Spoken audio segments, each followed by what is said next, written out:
Hey, Living Water. I just wanted to join you today and conclude our study of the book of Acts, Acts 28 today.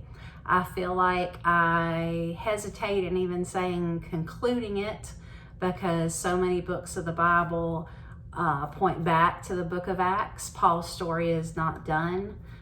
He is quite a man of character, and that's what I want to talk to you about today.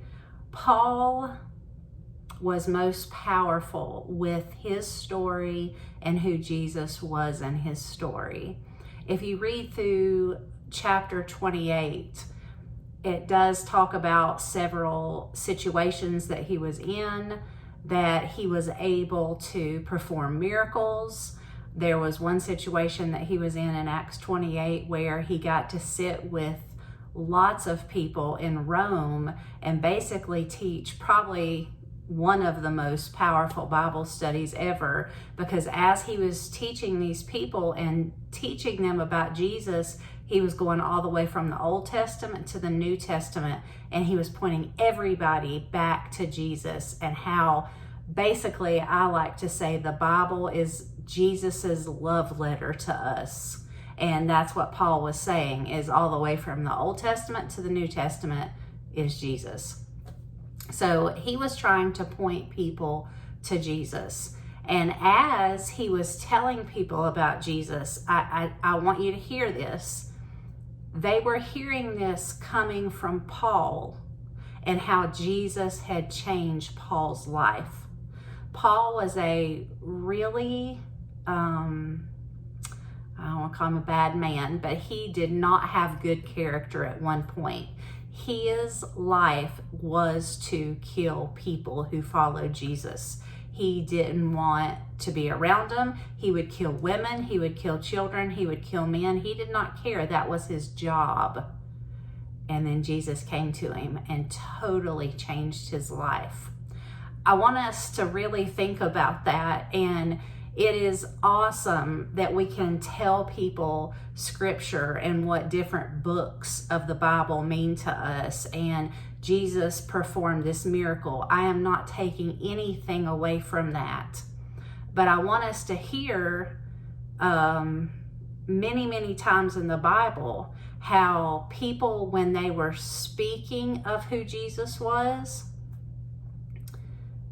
who they were, and what Jesus had done for them, spoke very loudly. So here Paul is in Rome, and he's teaching this Bible study, we'll call it, and he's telling these people about Jesus, and he was transformed by the person he was speaking about. That carries a lot of weight. A lot of times when we are wanting to, we'll say, witness or have a conversation with people about Jesus, we think we need to know a lot of theology. We need to know a lot of Bible verses, which is awesome to be able to say and talk about. I'm not taking anything away from that. But if we can only quote scripture and our life does not back it up, I don't know if they're going to believe you and who the person of Jesus really is.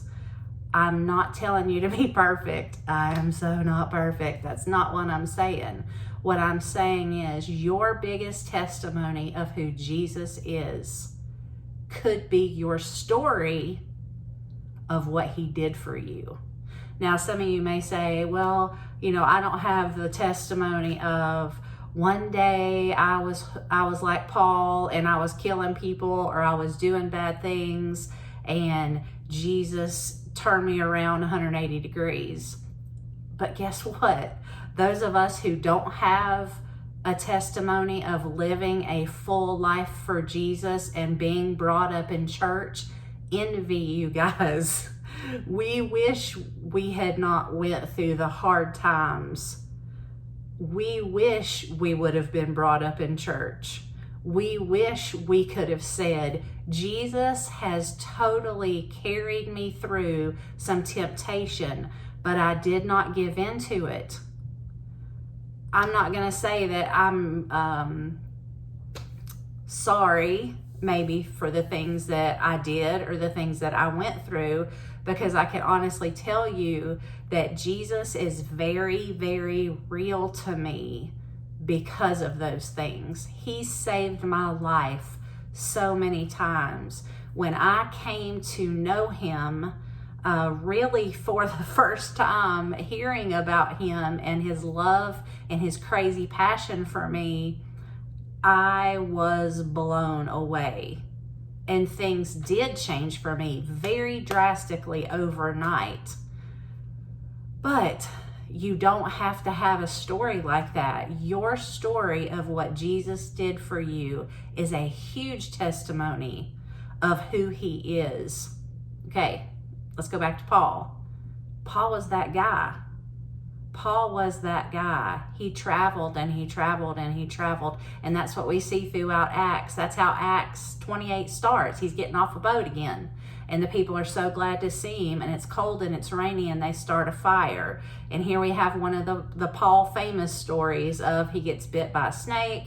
They think it's because he's a super bad man. He's a murderer or whatever. And he shakes the viper off and he's fine. And he doesn't miss a beat. He continues to tell people about Jesus. I'm going to quit talking about that. I just wanted you to hear that. I really wanted you to hear that your story of what Jesus did for you speaks volumes to people. That was a lot of who Paul was. And the last verse in this chapter, and I'm going to summarize it, is he continued to stay with them and tell Jesus' story with boldness and without hindrance. I want you to remember that. Doesn't mean you have to be bold and without hindrance and never make a mistake or never be afraid to share what Jesus did for you. But take encouragement from that. Take encouragement that Paul went and he went and he went, and with boldness and without hindrance, he continued to tell people about Jesus and what Jesus had done for him. So I love you guys. We are not done. We're going to continue through more books of the Bible. I would say look for one starting on Tuesday from maybe even some different people. And we love you guys. Cannot wait to be together next Sunday. Love you.